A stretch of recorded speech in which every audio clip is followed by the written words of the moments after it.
Deuxième lettre aux Corinthiens. On était dans la collecte, ça aura duré 2 chapitres, un épisode. On a cru un instant que Paul et les Corinthiens étaient réconciliés. On retourne dans le dur. Changement de ton, Paul redevient combatif, presque agressif. Qu'est-ce qui s'est passé ? C'est pas exactement, mais manifestement, la communauté n'était pas aussi pacifiée qu'on aurait aimé le croire. À nouveau, les prédicateurs rivaux refont leur apparition, eux que Paul surnomme ironiquement les super apôtres, qui se recommandent eux-mêmes et qui, eux, ont des lettres de créance, qui sont éloquents, qui ont un caractère, bref, ils ont tout pour plaire. Et l'église de Corinthe, qui est une église quand même relativement jeune encore, se laisse impressionner. Donc Paul doit repartir au combat. Pas pour flatter son ego, mais pour protéger les Corinthiens d'eux-mêmes, pour qu'ils restent fidèles à l'évangile. On a cru que tout ce beau monde était réconcilié, et voilà qu'il faut tout reprendre à zéro. Qu'est-ce que vous voulez que je vous dise ? C'est la vie, hein. On en est tous là. En attendant, ça nous a laissé une des plus belles pages de Saint Paul, où là, il est au sommet de son art. Bonne écoute, vous allez vous régaler.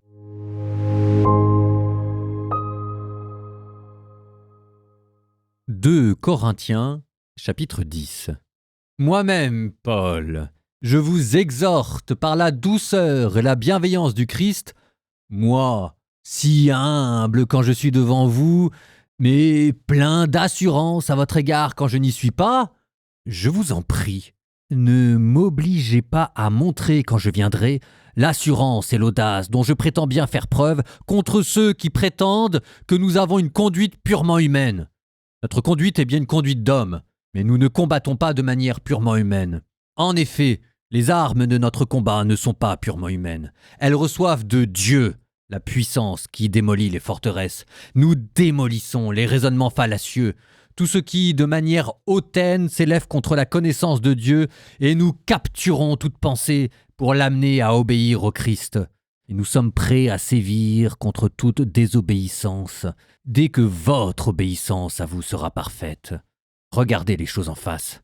Si quelqu'un est convaincu d'appartenir au Christ, qu'il tienne compte encore de ceci. Comme lui-même appartient au Christ, nous également. Même si je suis un peu trop fier de l'autorité que le Seigneur nous a donnée sur vous pour construire et non pour démolir, je n'aurai pas à en rougir. Je ne veux pas avoir l'air de vous effrayer par mes lettres. Les lettres ont du poids, dit-on, et de la force, mais sa présence physique est sans vigueur et sa parole est nulle. Celui qui parle ainsi, qu'il tienne bien compte de ceci. Tels nous sommes en parole par nos lettres quand nous ne sommes pas là, tels nous serons encore en acte quand nous serons présents. Nous n'oserions pas nous égaler ou nous comparer à ces gens qui se recommandent eux-mêmes. Lorsqu'ils se prennent eux-mêmes comme unité de mesure et comme norme de comparaison, ils sont sans intelligence. Nous n'allons pas nous vanter démesurément, mais nous gardons la mesure du domaine d'activité que Dieu nous a attribué en nous faisant parvenir aussi jusqu'à vous. En effet, nous ne dépassons pas nos limites, comme ce serait le cas si nous n'étions pas parvenus chez vous, car en fait, c'est bien jusqu'à vous que nous sommes arrivés pour annoncer l'évangile du Christ. Nous ne tirons pas du labeur des autres l'occasion de nous vanter démesurément, mais c'est avec la croissance de votre foi que nous espérons voir honorer de plus en plus notre ministère auprès de vous, sans quitter notre domaine, et porter l'évangile au-delà de chez vous, sans nous vanter des travaux déjà faits sur le domaine des autres. Celui qui veut être fier, qu'il mette sa fierté dans le Seigneur. Celui dont on reconnaît la valeur n'est pas celui qui se recommande lui-même, c'est celui que le Seigneur recommande. 2 Corinthiens, chapitre 11. Pourriez-vous supporter de ma part un peu de folie ? Oui, de ma part, vous allez le supporter, à cause de mon amour jaloux, qui est l'amour même de Dieu pour vous. Car je vous ai unis au seul époux. Vous êtes la Vierge pure que j'ai présentée au Christ. Mais j'ai bien peur qu'à l'exemple d'Ève séduite par la ruse du serpent, votre intelligence des choses ne se corrompe en perdant la simplicité et la pureté qu'il faut avoir à l'égard du Christ. En effet, si le premier venu vous annonce un autre Jésus, un Jésus que nous n'avons pas annoncé, si vous recevez un esprit différent de celui que vous avez reçu, ou un évangile différent de celui que vous avez accueilli, vous le supportez fort bien. J'estime, moi, que je ne suis inférieur en rien à tous ces super apôtres. Je ne vaux peut-être pas grand-chose pour les discours, mais pour la connaissance de Dieu, c'est différent. Nous vous l'avons montré en toute occasion et de toutes les façons.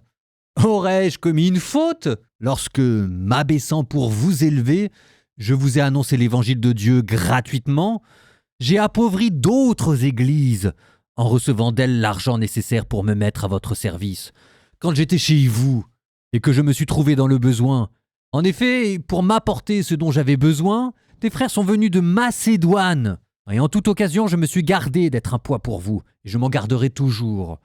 Aussi sûrement que la vérité du Christ est en moi, ce motif de fierté ne me sera enlevé dans aucune des régions de la Grèce. Pourquoi donc me comporter ainsi? Serait-ce parce que je ne vous aime pas?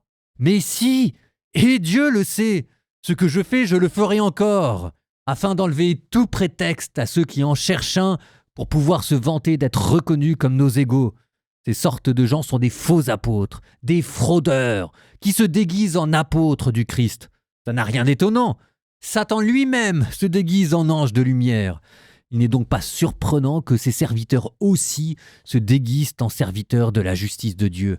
Et ils auront une fin conforme à leur œuvre. Je le dis de nouveau, que personne ne me prenne pour un insensé. Ou alors, accueillez-moi, comme si j'étais un insensé, pour que je puisse à mon tour me vanter un peu. Ce que je vais dire, je ne le dirai pas selon le Seigneur, mais comme dans un accès de folie, puisqu'il s'agit de se vanter. Tant d'autres se vantent à la manière humaine. Eh bien, je vais moi aussi me vanter. Vous supportez volontiers les insensés, vous qui êtes sensés.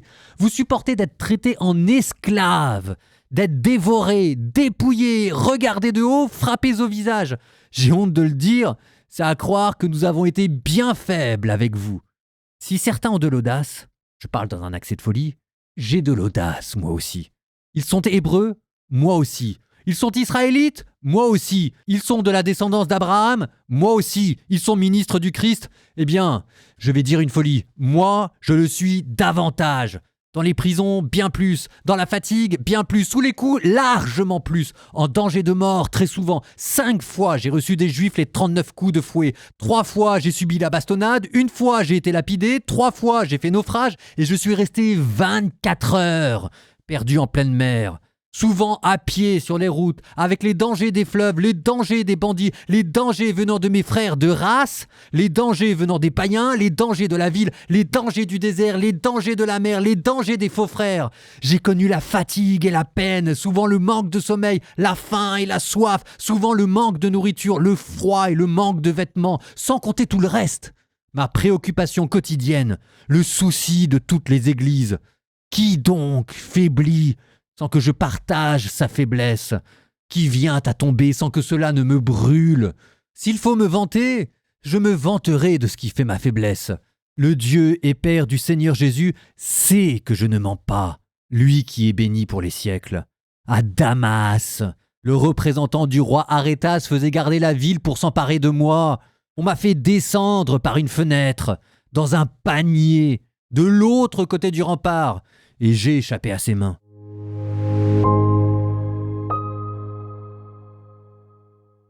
Ici, il y a un génie littéraire, mais ça crève l'écran. Enfin, vous sentez que vous avez été emporté dans la lecture. Vous êtes dans le genre de ce qu'on appelle la rhétorique polémique. Alors, ce qui est fabuleux, c'est que je ne sais même pas si Paul s'en est aperçu. C'est ce que vous dira plus tard Pascal. Le plus beau style, la plus belle rhétorique, c'est celle où on s'oublie soi-même et en voulant convaincre les autres, on finit par se convaincre soi-même.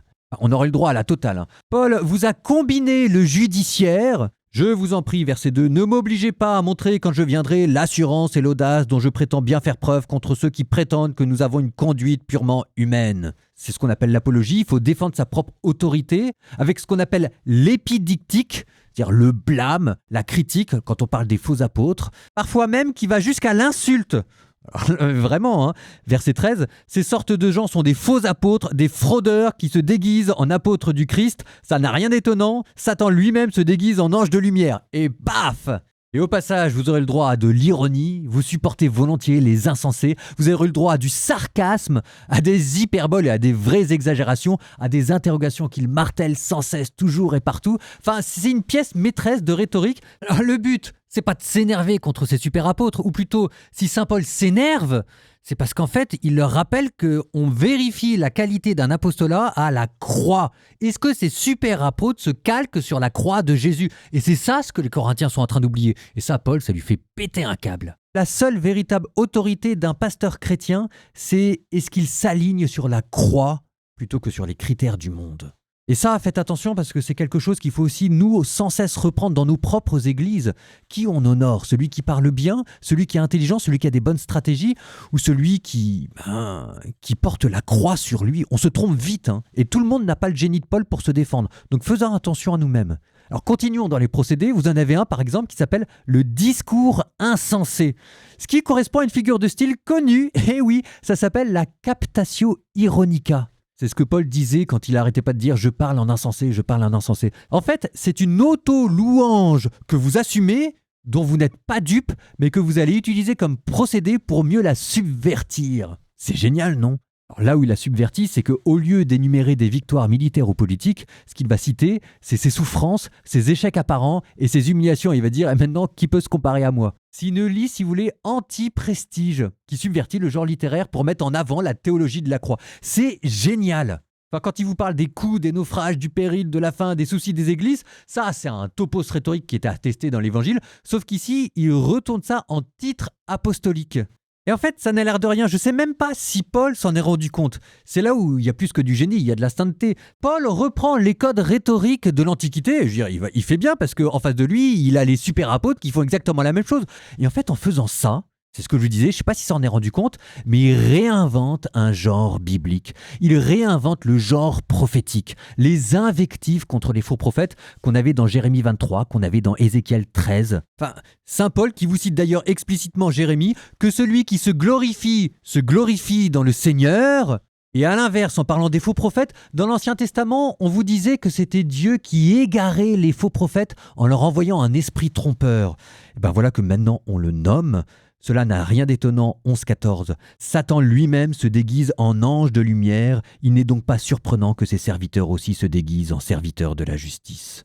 Non, le chapitre que vous venez d'entendre, vous êtes dans un sommet littéraire au niveau rhétorique, vous êtes dans un sommet de la littérature prophétique où on invective et où on met en garde, et vous êtes aussi dans un des sommets de la spiritualité et de l'ecclésiologie, parce qu'on vous dit que tout dans l'Église doit être vérifié sur la conformité au Christ. Ce qui compte, c'est pas les succès apparents, ce qui compte, c'est pas les charismes ou les miracles, ce qui compte, c'est est-ce que vous portez la croix du Christ en vous.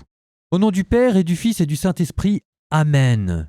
Seigneur, donne-moi d'être fier des croix que je porte. Seigneur, donne-moi d'être fier des coups que je porte. Donne-moi d'être fier de toutes les crasses, de toutes les couleuvres que je dois avaler, de toutes les humiliations qu'on me fait endurer à chaque fois que j'essaye de faire les choses bien. À chaque fois que j'essaye d'être fidèle à ce que je crois et à ta parole, Seigneur, que je me glorifie de ma faiblesse plutôt que de mes succès, et que je vive mes échecs, non pas dans l'amertume, mais dans la joie de te suivre toi, Seigneur. Amen.